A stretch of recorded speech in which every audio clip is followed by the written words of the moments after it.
Information is key and Nepal matters. The different civilizations of the East seem to mingle in the Kingdom of Nepal. To the south lies India with Benares and the great river Ganges, so recently visited by the Queen. To the north is Tibet, and on all sides in Kathmandu, the decorations and ornaments betrayed the Buddhist influence and hinted at Chinese culture. This capital of Nepal stands, as it were, at the crossroads of Asia.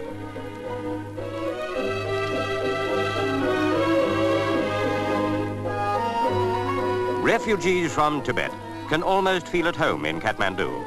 They can practice their religion openly, for in Nepal, the Buddhist faith exists side by side with Hinduism and often a mixture of both. But now, Western influence and Nepal's long connection with Britain were in evidence. King Mahendra, ruler of Nepal, was the royal host.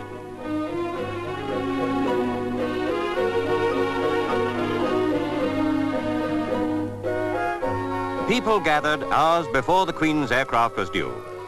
Liquid refreshment laid on.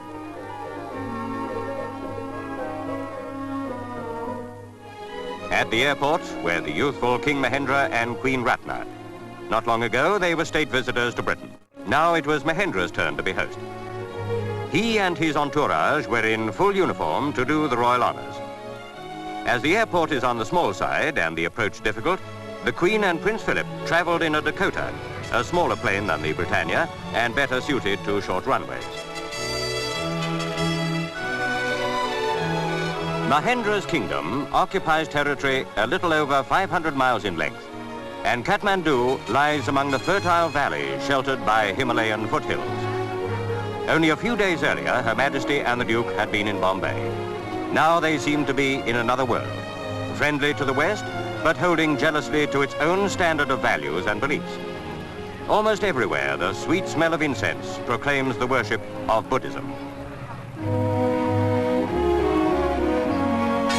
The two monarchs drove away from the airport together.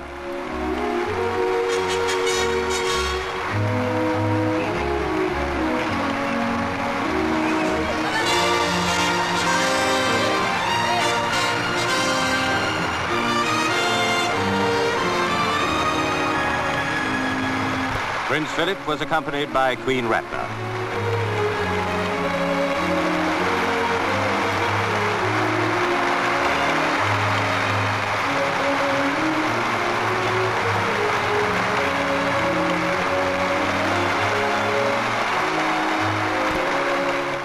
Kathmandu, meanwhile, with its population of 100,000 people, went about its daily life, the market carrying on business much as usual. Nepal is a self-supporting country, necessarily so, for communication with the rest of the world is difficult. In fact, not so long ago, it was a dangerous adventure to travel far. Now, a tiger shoot had been organized by King Mahendra for his guests. Quite an army of 327 elephants had been mobilized for the purpose, and to shoot not tiger but film, Pathe cameraman Cedric Baines took to the howdah. Cordoned by a sort of wall of white canvas was the area into which a tiger had been driven by beaters. Tigers have never seen canvas before, and so make no attempt to break out of the compound. Towards the set, as it's called, the Queen and her party were taken on saddled elephants before the serious business of the hunt began. Then, when all was ready, they transferred to howdahs.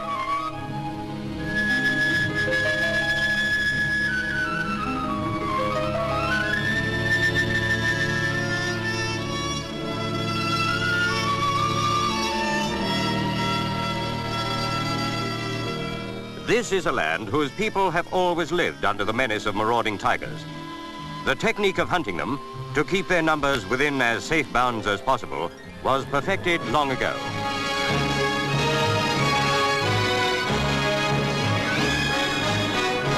Keen eyes peered at the undergrowth.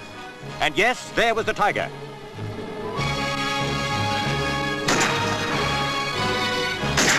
As the Duke had a whitlow on his trigger finger, the tiger was not royally slain. Nor was it even shot by the Foreign Secretary, who had an off day. However, Rear Admiral Bonham Carter and Sir Michael Ardeen between them put an end to the beast. The tigress measured 8'8".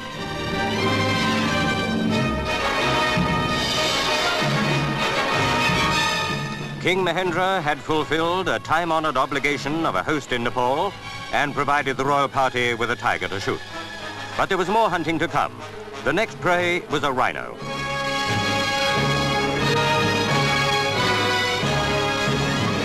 The Queen spotted the huge beast, though it was almost completely hidden. The gun saw it too, and that was the end of another animal.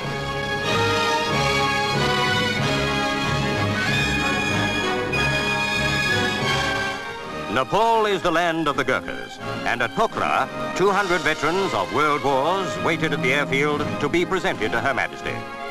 In any company, Gurkhas are superb fighting men. The VC is proudly worn by Captain Lal Bahadur Thapar, won in Tunisia.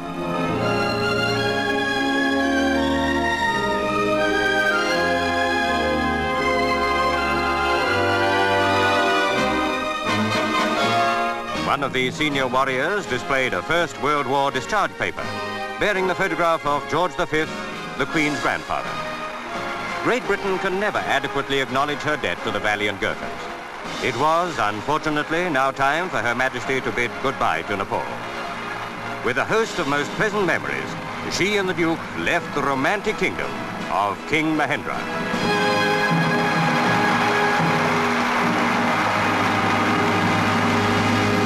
Information is key and Nepal matters.